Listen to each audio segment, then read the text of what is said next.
Fast service, quality, and prices, Stanton Optical is the best value in eye care. To help you remember, I made this cheer.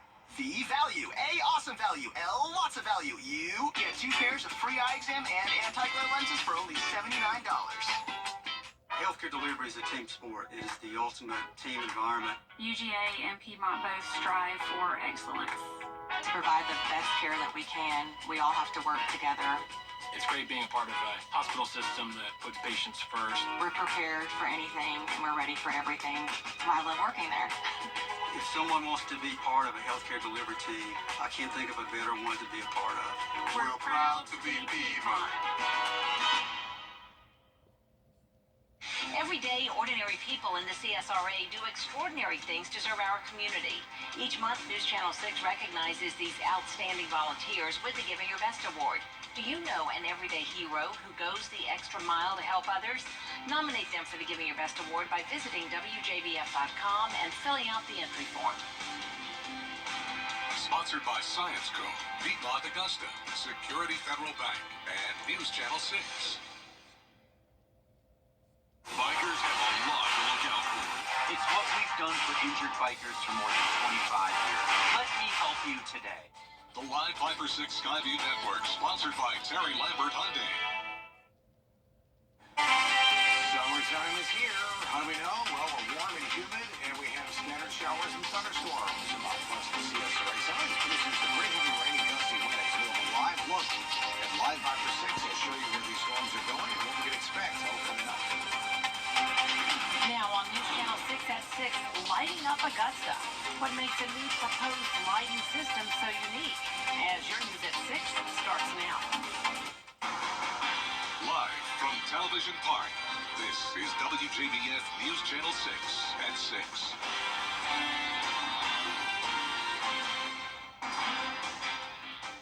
Good evening, everyone. I'm Jenny Montgomery. Thank you for joining us. Coverage you can count on begins with Augusta preparing to go green, lighting up some city streets.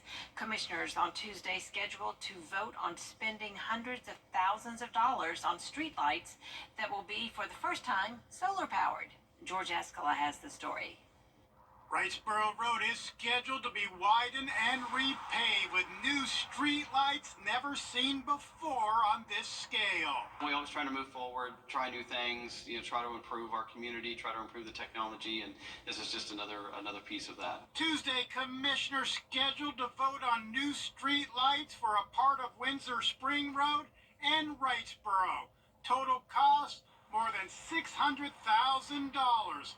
But what is unusual, for the first time, the city will be installing solar-powered lights. Solar panel technology has come quite a long ways in the last few years, so it doesn't need a lot of hours of direct sunlight to keep it charged overnight. So we're going to try these as a test case. We're going to see how they work. So drivers on Wrightsboro and Windsor Spring will be the test subjects for the city's solar light experiment. The sun, when it doesn't shine, is it going to light up? What's going to happen? People are not going to be cautious enough. No solar power lights. If they stay on when the sun goes down, fine with me. They can power it midnight to 6 in the morning. That's great. Commissioners will also vote Tuesday on spending $480,000 for new streetlights on Dias Parkway. But these will be conventional, not solar. And that is by design. It's a state route, and it leads directly to Fort Eisenhower, and it's a national security area, so we wanted to make sure that product was tried and true. Solar or conventional, as long as drivers see the light. In Augusta, George Escala, WJBF, News Channel 6. Chief Meteorologist Tim Miller joins us now for a first check of the weather. Tim? Yeah, about that. We shall forecast all coming up in just a few minutes. Jenny? Tim, thank you. One man is behind bars in connection with a suspicious death. Marcus Salmon is charged with concealing a death and tampering with evidence in the death of Connie McCann. Her body was found in a car in the CVS parking lot on Windsor Spring Road and Meadowbrook Drive. An autopsy has been scheduled. This year, WJBF is celebrating our parent company, Nexstar's 28th anniversary with our annual Founders Day of Caring. This week, we're collecting household and clothing items and food for a local women's and children's shelter. Bria Smith joins us live now outside Television Park with more. Bria. Jenny, that's right. Well, one local ministry is working to make sure families have their daily necessities. And here at WJBF, we're helping to collect those items, including toys for children. Those items include bedding and any room items, bathroom and kitchen items, clothing, toys, and mattresses. The ministry aims to provide housing for these families that fulfill every need. You can drop off these items in the lobby here at Television Park through next Monday, June 10th from 9 a.m. to 5 p.m. Ministry staff say anything and everything is appreciated. We try to provide for any physical need that they have. That's our first goal. Then we try to provide for their spiritual needs. But we have to get them clothed and fed and that. So there's always a need for canned goods and snacks for children. Ministry staff say that they're also looking for plumbers to donate their services. A full list of donation items and a contact email can be found at WJBF.com. Live at Television Park, Bria Smith, WJBF, News Channel 6. All right, Bria, thank you. A pig in McDuffie County has defied all odds after enduring unimaginable trauma. We want to warn you, some of the images you're about to see may be disturbing. In April, Susie Q was shot 4 times by a neighbor when her previous owner went out of town and left her unattended. She was treated at the University of Georgia Veterinary Hospital and sent back home. 2 weeks later, she was back in the hospital after suffering a vicious dog attack.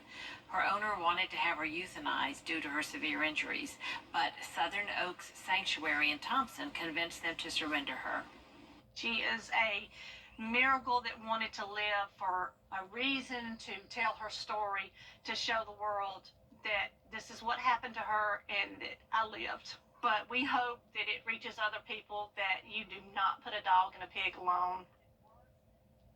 Southern Oaks still needs donations to get Susie Q a recovery pool, laser therapy, and more treatments. You can donate on their Facebook page and find a link to that on this story on our website. Major milestones and lives saved were celebrated in Aiken over the weekend. The nonprofit organization Friends of the Animal Shelter celebrated its 15th anniversary with an adoption event Saturday that was at the Aiken County Animal Shelter.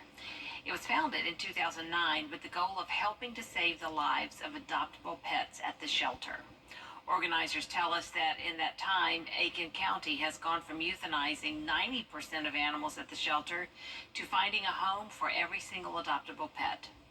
It means a lot to me, actually. I went to the old shelter. I sometimes tear up talking about it, but they showed me 10 puppies, and they said, which puppy could live because the rest have to be euthanized?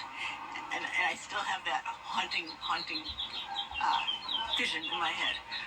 But so it means a lot because now we don't do that. The animal shelter continues to get dozens of new animals every week. To see adoptable pets and a list of the major milestones celebrated, just go to WJBF.com and click on this story.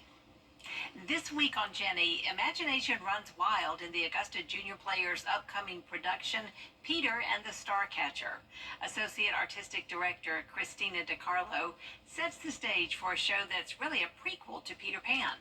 The story ties in childhood wonder with nonstop adventure with a cast of 13 to 19-year-olds. So if you've ever wondered how Peter Pan learned to fly, why he never grows up, where Tinkerbell came from, or how Captain Hook lost his hand, you will finally get the answers.